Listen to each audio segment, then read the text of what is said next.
आज का टॉपिक है रिटायरमेंट।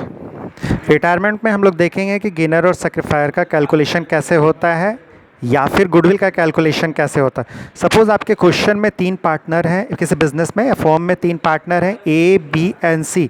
इनका प्रॉफिट शेयरिंग रेशियो है 3:1।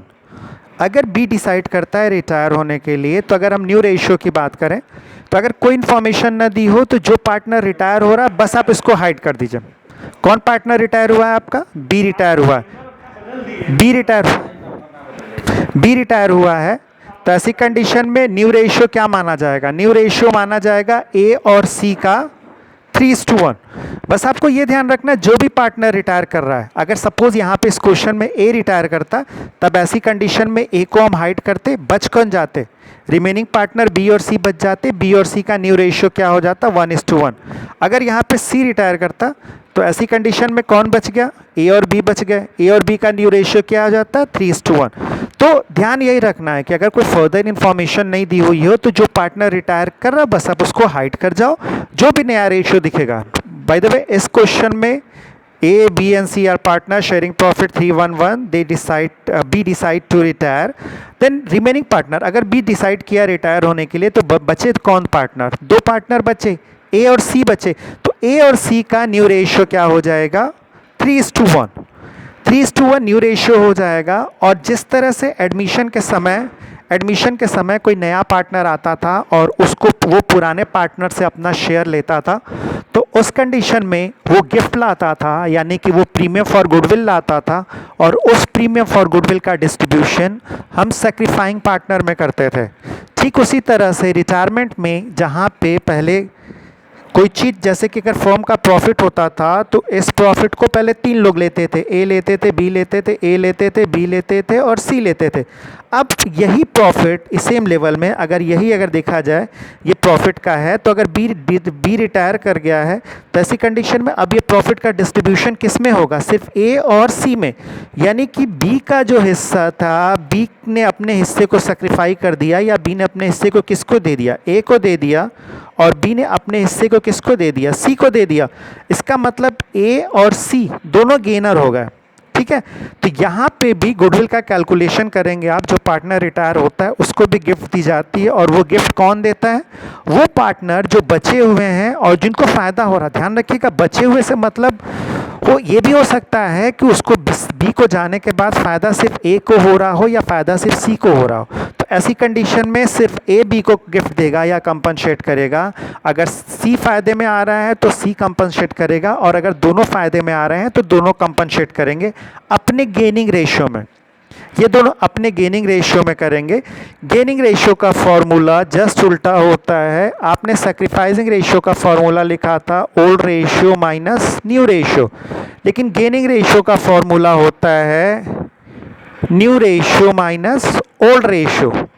बेस्ट तरीका ये रहता है, क्योंकि क्वेश्चन को हम पहले से नहीं जज करके पता लगा सकते कि ये पार्टनर गेन करेगा कि सैक्रिफाई करेगा, तो इसके लिए हम एक कॉमन फॉर्मूला यूज़ करते हैं। हम लिखते हैं सैक्रिफाइंग और गेनिंग रेशियो। सैक्रिफाइजिंग और गेनिंग रेशियो। सैक्रिफाइजिंग और gaining ratio equal to old ratio minus new ratio. Old ratio minus new ratio. अगर ये रेशियो पॉजिटिव में आता है तब तो ये सैक्रिफाई माना जाता है, और अगर ये रेशियो नेगेटिव में आता है यानी माइनस में आता है तब ये क्या माना जाता है? ये गेनिंग माना जाता है। ठीक है, तो यहाँ पे इस कंडीशन में जब बी रिटायर हो रहा है तो बी के रिटायरमेंट की कंडीशन में उसका फ़ायदा ए और सी को मिल रहा है, तो ए और सी अपने गेनिंग रेशियो में इस प्रॉफिट का डिस्ट्रीब्यूशन करेंगे। और हाँ, एक और चीज़ ध्यान रखिएगा, अगर आपने न्यू रेशियो ऐसे हाइड करके निकाला है तो जो न्यू रेशियो होगा वही गेनिंग रेशियो भी होगा। यानी गुडविल का डिस्ट्रीब्यूशन ए और सी बी को अपने ए 3/4 करके देगा और सी 1/4 करके देगा। सपोज रिटायरमेंट के समय में फॉर्म की गुडविल वैल्यूड दी रहती है। क्वेश्चन में कैश गुडविल नहीं रहती है, रिटायरमेंट में या डेथ में हमेशा फॉर्म्स गुडविल वैल्यूड रहती है।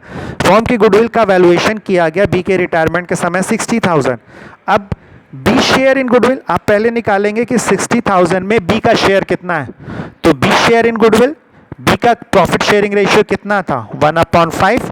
Then B share in goodwill 60,000 का 1/5 यानी कितना निकल जाएगा 12,000। तो जो जर्नल एंट्री होगी, जर्नल एंट्री में आपको पता है जर्नल एंट्री हमेशा याद रखिएगा GS। GS मतलब गौरव सिंह भी आप कह सकते हो, जो भी आप सिंबल कर लो। G for gainer, S for sacrificer. जो गेनर होगा वो डेबिट होगा, जो सेक्रीफायर होगा वो क्रेडिट होगा। यानी कि आपकी जर्नल एंट्री होगी, गेन कौन कर रहा है, A है और C है।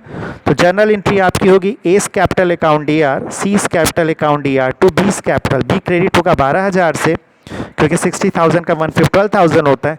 A कैपिटल को हम डेबिट करेंगे 12,000 का 3/5 से, और B कैपिटल को हम डेबिट करेंगे 12,000 का A कैपिटल को हम डेबिट करेंगे 12,000 का 3/4 से, तो ये हो जाएगा 9,000। और B कैपिटल को हम क्रेडिट करेंगे 12,000 का 1/4 से, यानी कि 3,000। इस तरह से ये कैलकुलेशन होता है।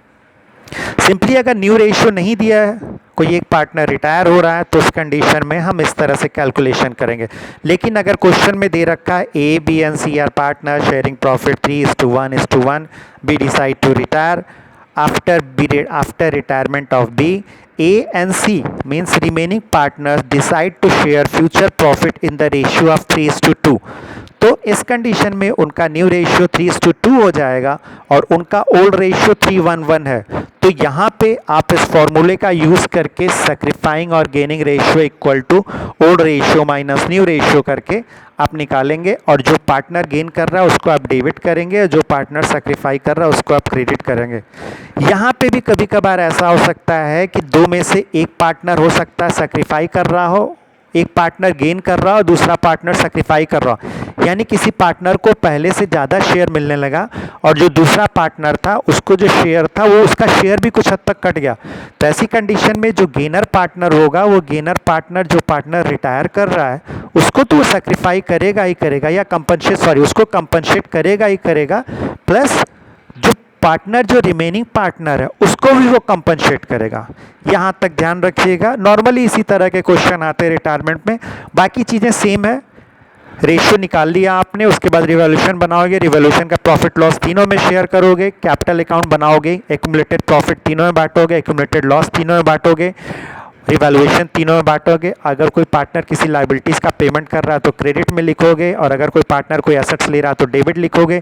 फिर ये जो गुडविल का ट्रीटमेंट था, अगर बी के अकाउंट की हम बात करें, अगर हम यहाँ पे कैपिटल अकाउंट बनाते हैं, सपोज ये क्रेडिट साइड का है कैपिटल अकाउंट, ये मैंने कॉलम बनाया है ए बी और सी, यहाँ पे है पार्टिकुलर, फिर इधर है ए बी और सी, यहाँ पार्टिकुलर। तो जो गुडविल का ट्रीटमेंट होगा आप ऐसे लिखोगे, यहाँ पे आके लिखोगे बाई एस कैपिटल और बाई सीस कैपिटल। ए ने पैसा किसको दिया है, ए ने पैसा 9,000 दिया है बी को, और सी ने पैसा, ए ने पैसा किसको दिया है, बी को 9,000 दिया है तो ऐसे लिखेंगे, और सी ने ए को पैसा कितना दिया है 3,000 तो ऐसे लिखेंगे। यानी बी के क्रेडिट में होगा ये, बी के क्रेडिट में ए का दिया हुआ पैसा और सी का दिया हुआ पैसा कर देंगे। और जब आप डेबिट में आएंगे तो डेबिट में आप आके लिखेंगे कैपिटल है ए की, ये बी की और सी की। डेबिट में आप आके लिखेंगे 20 कैपिटल, और ए की कैपिटल से कितना डेबिट कर देंगे 9,000, और सी की कैपिटल से कितना डेबिट कर देंगे 3,000। देखिए बाई एस कैपिटल और बाई सीस कैपिटल करके पैसा बी को दिया गया कैपिटल अकाउंट में, गुडविल का ट्रीटमेंट में बता रहा हूँ।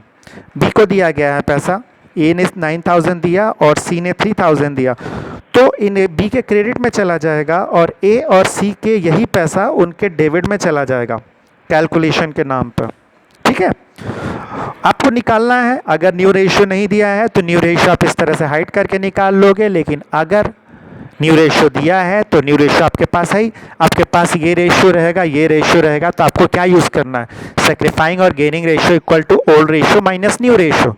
इस तरह का क्वेश्चन हम लोग बाद में फिर डिस्कस कर लेंगे, लेकिन अभी टेस्ट के लिए यहीं तक क्लियर रखिए। बाकी revaluation account, accumulated capital account, journal entry, तमाम सारी चीज़ें क्लियर रखिए। इस चैप्टर में जो पार्टनर्स का लोन बनता है, और हाँ एक और चीज़, नॉर्मली हम पार्टनर्स कैपिटल में 2 बैलेंस सीडी करते थे एडमिशन में, 2 balance CD A B C. यहाँ पे जो पार्टनर रिटायर हो रहा है उस पार्टनर के पैसे को, जैसे कि बी रिटायर हो रहा है तो बी के हिसाब को हम यहाँ पे लिखेंगे 20 लोन करके पैसे को यहाँ लिखेंगे, और 2 बैलेंस सीडी करके ए की कैपिटल को और सी की कैपिटल को लिखेंगे। ठीक है, यहाँ तक एक बार आप लोग अच्छे से देख लीजिएगा, फिर जो डाउट होगा उसके ऊपर हम लोग बाद में डिस्कस कर लेंगे।